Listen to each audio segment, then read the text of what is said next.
And when we feel separate and alone, likes and follows give us a false sense of connection, but they don't actually give us the feeling of real connection. And when we live a life more concerned what other people think than on following our own intuition, we're not really living, we're strategizing. And we're more worried about the thoughts of others than how we actually feel about life. So much of our lives are about putting on a show these days, instead of living in our own authenticity and being our most authentic selves. And it leads us to acting in ways that is not in our own nature. And when we don't live within our own nature, we suffer. Human beings are designed to interact with people in real life. We are social beings. This is how we evolved. And so when we put all of our efforts into worrying about this digital presence, we lose touch with our true selves. And instead of feeling connected to the people around us, feeling one with everything, we feel separate and we feel alone. And when we feel separate and alone, likes and follows give us a false sense of connection, but they don't actually give us the feeling of real connection. And when we want that dopamine rush from a like or a share or a follow, it's a never-ending chase for more likes, more attention, and we get further and further away from our true selves. If we let what other people think define us, we give other people the power over our own happiness. And that happiness will be fleeting and changing. There are so many people out in the world who some will think good of us, some will think bad of us. And there is only one person that really matters in that equation, and that is ourselves. If we are spending money we don't have, even spending money we do have, because we think it makes us look cool, or we think it'll get us more followers, doing things because we want other people's positive attention and feedback is really the least cool thing we can do. Because living authentically, being happy within our own skin no matter what other people think, that is what true magnetism and attraction is. When we are most ourselves, when we don't care what other people think, when we are generous for the sake of generosity and not for public adulation, we can really build a life that actually real people will want to spend time with, instead of getting likes for someone that is not who we actually are. It's that lone wolf mentality that is causing so much violence and anger in our society. Too often, we confuse communicating with connecting. When we communicate on apps, it's easy to put that fake image out, put that brave face out to the world. But when we use these incredible tools of connection to actually meet up with a person in real life, then we can be our true, authentic selves. But too often, we use these devices instead of communicating and instead of connecting on a deep level.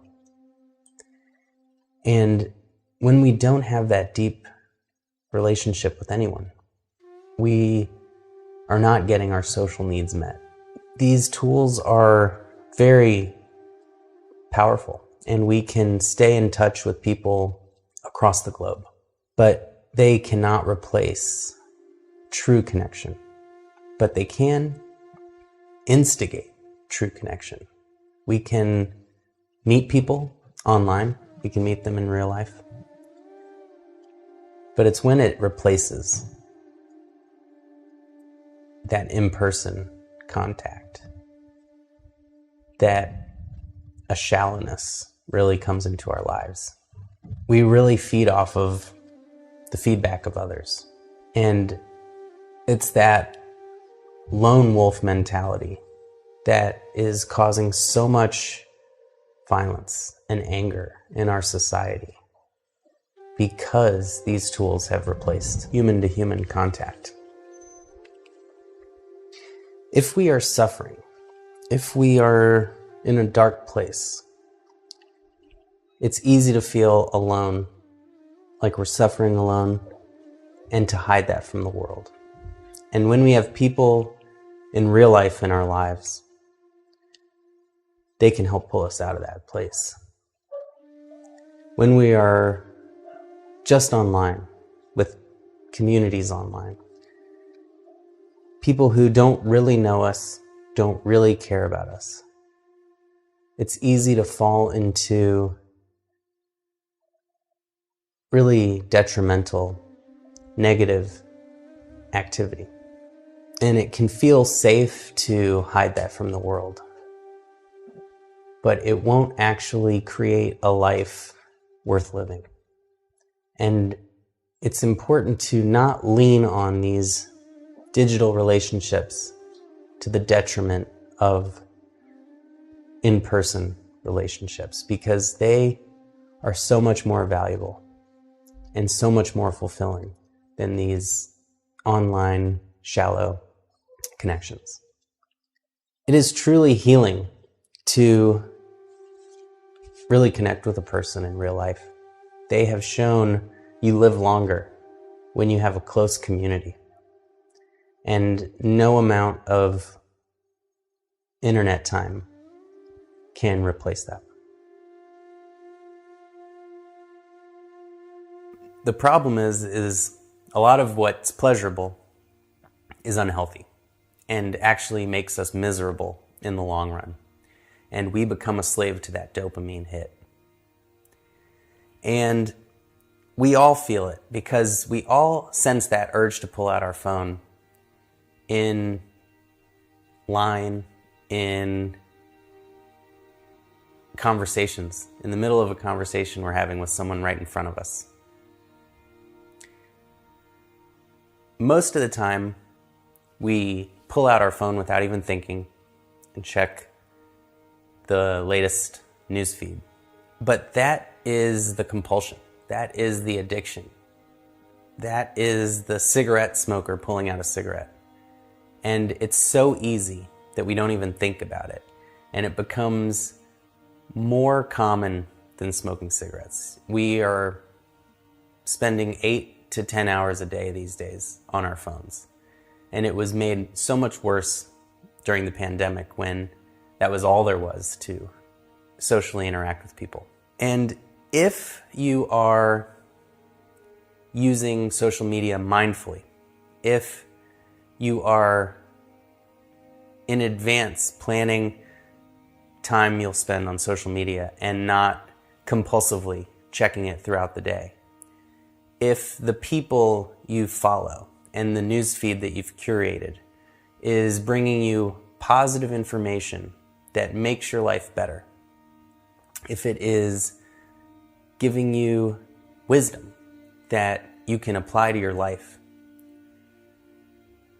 then it is a wonderful tool and incredibly powerful for helping us become more mindful and to become wiser But if that feeling we get when we pull out our phone is rage, or we are compulsively checking our phone throughout the day and it is diminishing the quality of time we have with the relationships with people right in front of us, then it can do real harm.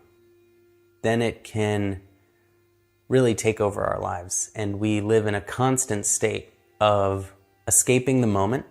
We are comparing ourselves with others, and these algorithms are really great at serving up content that just makes us mad, furious, angry, judgmental, critical, negative. And if we can become mindful of this, if we can use social media mindfully, without losing ourselves into our phone, without going down a spiral of hours checking posts or crafting posts or being displeased with how few likes and follows we get, then it's going to make us miserable. And so it's one of the most important things we can do is to be mindful of how we are feeling and of the fact that we are creating this feeling because we have control over what we do. And for some people, a digital detox can be a very powerful way to reset our dopamine levels and to rebalance ourselves. Because what happens as we chase dopamine is we may have dopamine levels that are normal, and then we do something fun and exciting and they go up. But then when it comes down, it goes below our baseline. And that's okay if we give ourselves time to recenter ourselves and recharge. But if we're constantly checking social media or constantly giving into any addiction, then the dopamine goes up, we crash, and we're below baseline. We need some more dopamine, so we do that behavior again, and it brings us up a little bit, but not as high as that first hit, and then it comes back down even further. And as we can see, it just gets lower and lower, so that it doesn't even bring us joy, whatever the addiction is, and we're just doing it, trying to get to normal, trying to chase that first hit of dopamine, and never getting there. So a digital detox can be a really great way to get back to our normal levels of dopamine and serotonin and all those happiness chemicals. Because what happens when we're on our phone and we can just pull up whatever we want, and the algorithm's going to show us the thing we love the most or the thing that gets our blood boiling. But it will begin to make us very irritable and short-tempered and impatient because we have these instant gratification devices in our pocket. And that can really hurt our relationships, and that can isolate us to the point where being with human beings, being in real relationships, which can get messy and won't always be the most entertaining thing we experience, suddenly those seem dull and we want to live in our phone. And taking a break, or if you can just bring mindfulness into your social media usage, if you can be aware of the pain it's causing yourself, and if you can be aware of the harm it's causing your close, true relationships, then we can keep that phone in our pocket and we can intentionally bring it out, and we can intentionally find things that add meaning and value to our lives. The algorithms, the news feeds, they play off of our curiosity and our desire to be constantly entertained. And they can really hijack our decision-making process because they know human beings are curious by nature. Human beings like to be entertained. But this hyper-stimulating, fast-paced, always refreshed newsfeed can make the beauty of the world right in front of your eyes seem invisible. And it's really important to do a little bit of an inventory where we check in with ourselves while we're on social media and while we're not. And we really reflect on, what have I really seen on social media yesterday that I remembered? Did it add value or did it waste my time? Do I even remember it? Because we all know that most posts we'll forget about and never remember. And so it's really just a brief moment of pleasure at the expense of our lasting peace and happiness that we don't remember, that doesn't add value, that is just noise that we are contributing to in our mind that doesn't serve us. And so, we don't have to know the latest meme that we'll forget tomorrow. We don't have to follow the horrible news stories that captivate our attention like a train wreck. And we can, just like we wish for our mind to focus on more positive things, if we do that with our social media, our mind will naturally follow. And so we need to be aware of what we're putting into our mind, just like we try to be aware of what we're putting into our body. Because this is really one of the main causes of mental health disorders, is what are we feeding our mind? Is it organic or is it riddled with preservatives? And the same thing goes for our mind. We can give it time to reflect, time to find peace in the present moment. It's always there. Even in chaotic times, under the surface is peace.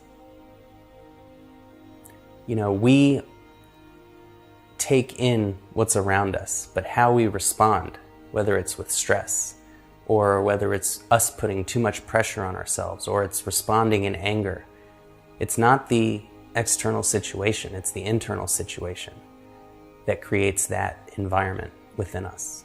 And so we need to be very mindful of what we're consuming. And even if we think it doesn't affect us, it is still coming into our subconscious. It is still coming into our unconscious. And if we can become aware of that, even if it's subtle, we can recognize what is making us truly happy and what is making us suffer. And if we get to a place where being without cell phone service in a forest becomes unbearable, we've really lost our connection to nature, which is also the connection to ourselves.